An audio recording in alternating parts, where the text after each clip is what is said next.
Esta profecía se cumple en Jesús el Mesías que viene. Y ese es el Evangelio que luego escucharemos al final, que nos dirá esta profecía, este anuncio, esta promesa del Señor, la realiza el Mesías Jesús que viene pronto. Vamos a escuchar en el día de hoy la profecía de Isaías en el capítulo 11, versículos del 1 al 10. Aquel día, un renuevo del tronco de Jesé, y de su raíz florecerá un vástago. Sobre él se posará el Espíritu del Señor, Espíritu de sabiduría y entendimiento, Espíritu de consejo y fortaleza, Espíritu de ciencia y temor del Señor. Lo inspirará el temor del Señor. No juzgará por apariencias, ni sentenciará de oídas. Juzgará a los pobres con justicia, sentenciará con rectitud a los sencillos de la tierra, pero golpeará al violento con la vara de su boca, y con el soplo de sus labios hará morir al malvado. La justicia será ceñidor de su cintura, y la lealtad cinturón de sus caderas. Habitará el lobo con el cordero, el leopardo se tumbará con el cabrito, el ternero y el león pacerán juntos. Un muchacho será su pastor. La vaca pastará con el oso, sus crías se tumbarán juntas, el león como el buey comerá paja, el niño de pecho retosa junto al escondrijo de la serpiente, y el recién destetado extiende la mano hacia la madriguera del áspid. Nadie causará daño ni estrago por todo mi monte santo, porque está lleno el país del conocimiento del Señor, como las aguas colman el mar. Aquel día, la raíz de Jesé será elevada como enseña de los pueblos. Se volverán hacia ella las naciones y será gloriosa su morada. Palabra de Dios. Te alabamos, Señor. ¿Se imaginan ustedes el hermoso espectáculo de una vaca y una osa que se vuelven comadres, o del lobo y el cordero que después de larga enemistad llegan a ser grandes amigos? La visión profética de Isaías que leemos hoy tiene la osadía de ver el mundo así. A los viejos enemigos, de los cuales alguna vez pensamos que jamás llegarían a cambiar de actitud, de repente los vemos hacerse amigos, aprendiendo una sana y fructífera convivencia. Este es el sueño de la reconciliación, de la paz definitiva, de la humanidad querida por Dios. Este sueño lo realiza el Mesías. Y por eso nuestra profecía de Isaías en el capítulo 11, la tercera visión sobre la paz, la tercera visión profética sobre la paz, comienza de esta manera. Saldrá, saldrá una rama del tronco de Jesé. Esta frase ya es todo un programa. Sale un brotecito de un tronco que estaba seco. Es un retoño en el árbol que después de largo tiempo de aridez, haya sido por el invierno, el tiempo en que se caen las hojas y queda el palo seco, o quizás por una tremenda sequía, este árbol que representa una nueva humanidad vuelve a sacar sus hojas y a regalarnos flores y frutos.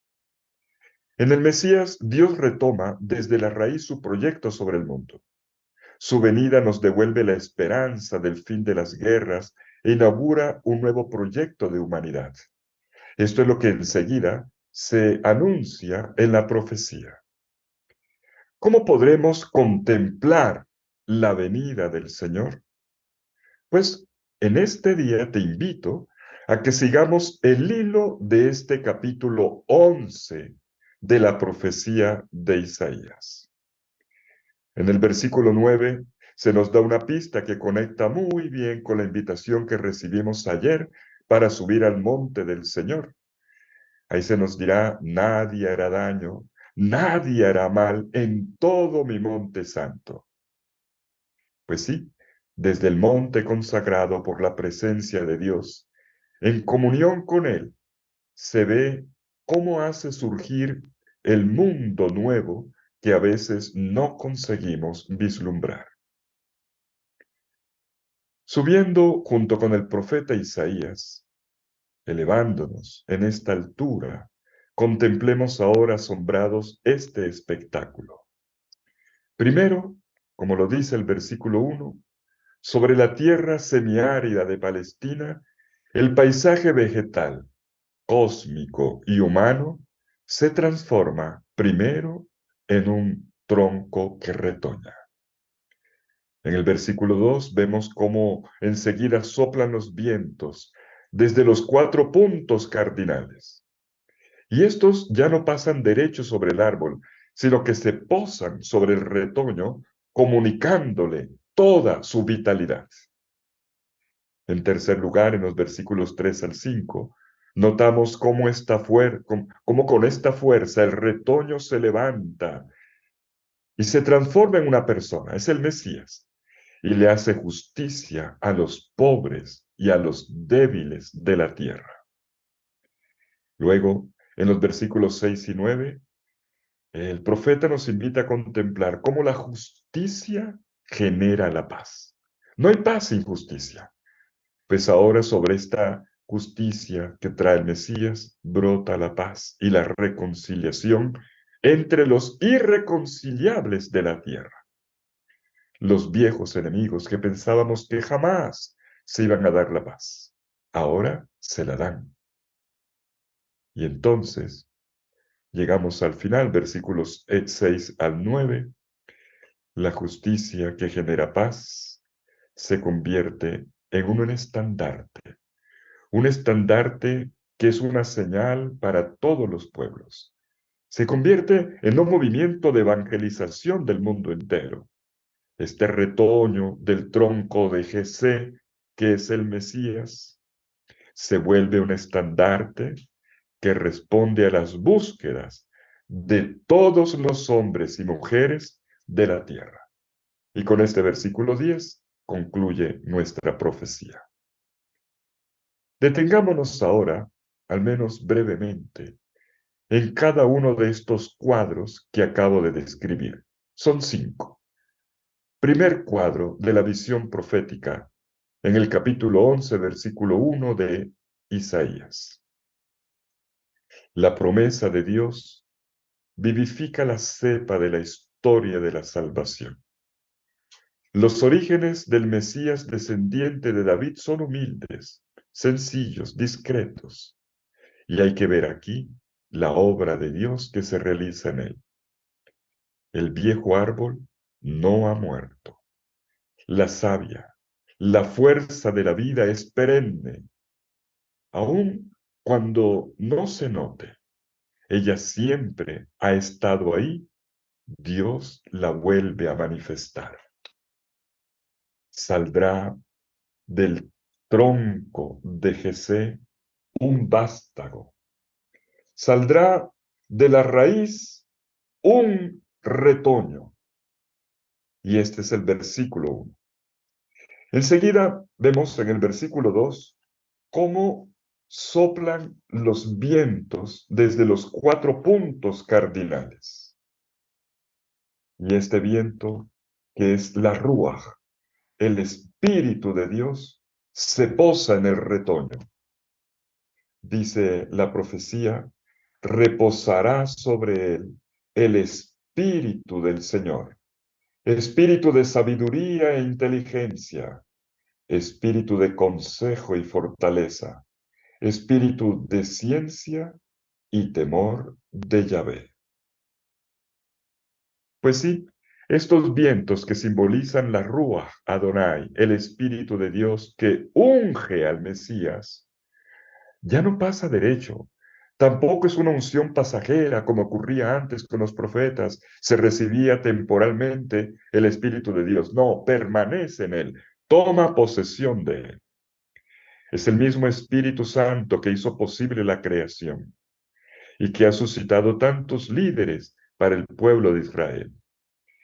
Y su don es cuádruple. Interesante. Podemos ver cómo este espíritu del Señor es espíritu de sabiduría e inteligencia. O sea, le da al Mesías la capacidad de percibir la realidad como Dios la ve, con mirada de justicia y de verdad. Esto es lo primero que necesita un líder, un pastor del pueblo. Sabiduría. Sabiduría para pensar con Dios, actuar con Dios. Tener la capacidad de ver en profundidad la realidad para poder responder a ella. Enseguida se dice que es espíritu de conocimiento y de temor del Señor. Este Mesías obra con una actitud de humildad profunda ante Dios porque es el Señor quien verdaderamente sabe y lo puede todo. La palabra conocimiento en hebreo, yadá, significa también intimidad. Por ejemplo, en el capítulo 4 del libro del Génesis se dice, Adán conoció a Eva. Y claro, un lector distraído dice, ¿cómo que lo conoce hasta ahora en el capítulo 4? Si ya pasaron el capítulo 2, cuando fueron crear el capítulo 3 del pecado. No, lo que quiere decir es que tuvieron relaciones. Y entonces nació Caín y Abel. Pero en la Biblia, conocimiento no es solamente relación íntima, sexual. No, no es un conocimiento de corazón. Un intimar con el otro hasta el punto de descubrirlo por dentro. Y el Mesías tiene el conocimiento, la intimidad. Él percibe el misterio de Dios por dentro y ante él se inclina con reverencia. Tiene también espíritu de prudencia y de valentía. Se trata del criterio para el buen gobierno y del valor para emprender grandes acciones. Esas grandes acciones que implican su alta responsabilidad, se derivan de ahí, ya que no es suficiente con ver lo que hay que hacer, sino que es necesario, ante todo, ponerse en acción sacando adelante los proyectos. Por eso la prudencia se convierte en fortaleza para concretar el proyecto de Dios. Y seguimos con los versículos 3 al 5 de esta hermosa profecía. Y se inspirará en el temor del Señor. No juzgará por las apariencias, ni sentenciará de oídas. Juzgará con justicia a los débiles, con rectitud a los pobres de la tierra. Herirá al hombre cruel con la vara de su boca, con el soplo de sus labios matará al malvado. Justicia será el ceñidor de su cintura. Podemos ver cómo cuando entra en acción el Mesías, se pone del lado del desprotegido, del vulnerable, del marginado, de aquel al que le han sido negados sus derechos. Su criterio de juicio no son las habladurías de la gente. Cuidado con eso, ¿eh? Hasta en redes y por ahí se habla tanta mentira de las personas. Pues el Mesías no juzga por el decir, por las habladurías, por los chismes. No, su criterio de juicio es otro. Él, con la fuerza de su palabra, pondrá en evidencia al culpable, una vez que ha ponderado la verdad. Y él hará justicia poniendo en su sitio a los que hacen imposible la paz, los que siempre están generando división, discriminación, porque actúan según sus intereses. Y una vez que lo logra, se reviste solemnemente con las insignias reales, dos distintivos del Mesías, que no están en la ropa, sino en su manera de ser, la justicia y la verdad. La justicia será el ceñidor de su cintura, la verdad el cinturón de sus flancos. Y pasamos al cuarto cuadro, quizás el cuadrito más esplendoroso de esta profecía, porque realmente nos habla de parejas imposibles de reconciliar. La no violencia se convierte en un estilo de vida dinámica en el que se tejen relaciones constructivas entre los antiguos, yo diría ancestrales, enemigos. Y este nuevo estilo de vida, que ya no depende del impulso natural de la venganza o del dominio, el predominio del uno sobre el otro, sino de una fuerza interna que lleva a respetar y amar al otro promoviendo la vida, se simboliza en la reconciliación de los animales salvajes con los animales domésticos. Nos dice Isaías en el capítulo 11, versículos 6 al 9. Serán vecinos el lobo y el cordero, y el leopardo se echará con el cabrito. El novillo y el cachorro pacerán juntos, y un niño de pecho será su pastor. La vaca y la osa pacerán, juntas acostarán a sus crías. El león como los bueyes comerá paja. Hurgará el niño de pecho en el agujero del áspid, y en la ura de la víbora el recién destetado meterá la mano. Nadie hará daño, nadie hará mal en todo mi monte santo, porque la tierra estará llena del conocimiento de Yahvé, como las aguas colman el mar.